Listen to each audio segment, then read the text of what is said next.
Oluwatumininu tèmi nìkan, mo bá dúpẹ́ lọ́wọ́ ẹlẹ́dàá rẹ̀ tó ní ọ̀tún rọ́dún. Oluwatumininu aya Adetoyebi ọkọ àwọn orí pé ọdún. Mo bá dúpẹ́ lọ́wọ́ àdáni wáyé tó ní ọ̀tún rọ́dún. Àkàìmọye èèyàn tọ́jọ́ bí yín níjọ́ kan náà tí wọn ò sí ní ilé ayé mọ́. Oluwatumininu rèé ẹni ayé ti rò pé kí ló fẹ́ jẹ́ níjọ́sí Olúwa tún ọ̀dà tán di rekete lójú wọn. Mọ̀mọ́dọ́lápọ̀ rèé àdùn ló gbẹ̀yìn ọ̀rọ̀. Aya ọmọgún onírè abúlé sowó ọ̀pọ̀ ọdún. Aya Adetoyebi ìwọ ni ń ké sí, ṣe bọ́ rí pé mo wà lọ́dọ̀ rẹ̀. Aya rere lọ́rẹ̀dẹ̀ ọkọ ìyá rẹ̀ tí ń tọ́jú ọmọ lẹ́àkíkanjọ́ ọmọ akin tí ṣiṣẹ́ akin. Ọkọ àmórí pé ọdún igba ọdún kan ni ó sì mọ̀ jẹ́. Bẹ́sì rẹ̀ bá wọn jẹ́ Sarah aya Adetoyebi Àṣàkẹ́ ọlá ló kọ tèmi. Oluwabukola ló rán mi wá bí ó ní ìwà mọ́dàgọ̀ jọgọjọ nílé orin. Ó ní kì í bí ológun kẹ̀kẹ́ o.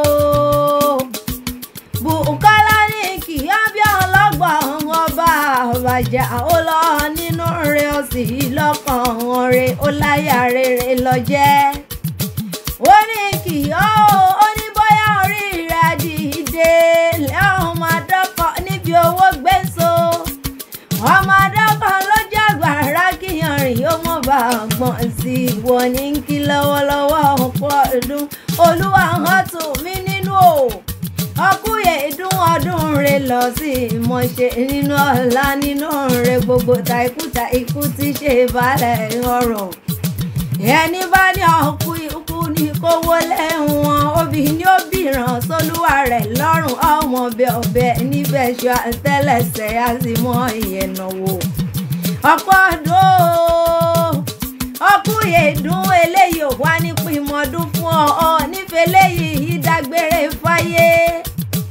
Ọdọọdún ní pèrègùn láwọ̀ tuntun bó bá tún dà mọ́dún kan ti ilé nínú owó nínú ọ̀la ti retọ́ ọmọ gbogbo ta ikú ti ṣe ìbálẹ̀ wọ̀rọ̀.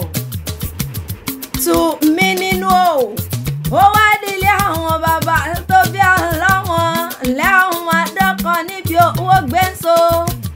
Ọmọ adọ́kan ló jàgbára képẹ́ ó mọ̀ bá gbọ̀n sí wọn ò dákọ̀ lórí agbára mọ́dórí tìmùtìmù lọ́ọ̀dẹ̀. Ọmọ bá ṣọ̀rọ̀ ọkọ̀ mi ààrẹ ìbìtì ẹran pọ̀ lábàtà. Ẹran tó bá wọlé yín ti dẹran lọ́ba àgùntàn tó bá wọlé yín sì ti di ti lọ́ba. Ọkọ mi mọ́dọ́ta náà mọ́ okó ọjọ́ kejì kíkan nìkan. Ọkọ mi lọ sóde kò mọ́bò délé gbogbo karahanu ẹ̀ lóko ti fi jẹ. Ṣé wó kí bàbá tó bí ọlọ́mọ ni? Wọ́n ti ṣọdún eléyìí iná hàn nífẹ̀ẹ́ eléyìí ìdágbére fáyé. Bọ́ ọba tí ń lọ kọ́mọdé ọ̀ní rárìnrá ọjọ́ ayé rẹ̀ onípo olúkúmuṣu. Ayé rẹ̀ onídoríkodò bí ẹ̀rọ afami. Kọ́ pẹ́ bí olùtìrì gbogbogbò kọ́ pẹ́ bí olùtìrì gbogbogbò. Tumininu o kọ́ gbó bí àwọn àgbà kan tán fowú sóúnjẹ ọ̀run níjọ́ tí wọ́n gbó títí òwú dókínní. Ọkọ ládé orí ẹni adé orí rẹ̀ oníṣíbọ̀ kẹ́ẹ̀pẹ́ fúnra yín pẹ́pẹ́pẹ́ ẹ̀ ní róńgbé sọnù bí ó ṣe bí ọmọ. Tumininu o bó ti wá wù kọ́ ọ̀pẹ́ nílé ayé tó ọmọ èhé tọwọ́ ẹni kọlà á kú ọ nígbọ́mọ gbìn ọ nígbọ́mọ sí láyé ń bí. Ijó àjùmọ̀jò kò nídìí ijó wọn ní nǹkan lójú àgbo. Bọ́ ọba ti ń ṣiṣẹ́ kọ́ lówó lọ́wọ́ bọ́ ọba ń ṣòwò kọ́ bóde pàdé Ọlọ́run níjọ́ táwọn náà ọ̀yà ọ̀tà ọ̀ nítọrọ jẹ nílé ayé ń bí. Àsìkò rẹ̀ ìgbà rẹ̀ tí wọ́n wù mí Ọlọ́run níjó kan gógó.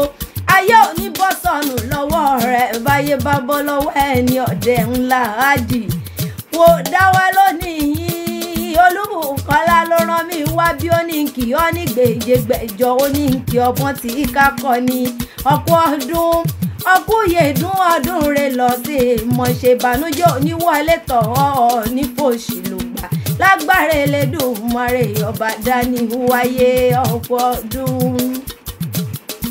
Àṣàkẹ́ ọlá ló kọ tèmi abilọ́yàn ara àròdò abiran ọmọ mi tẹ́rẹ́ Abẹ́òkúta olówó ń joyin lórúkọ bàbá mi Gàníyà kan jẹ́ ọlọ́rọ̀ sí kọ́mọ ní kéwú ń jọ sí ó tún dìjọ́ mi ọjọ́ rẹ̀.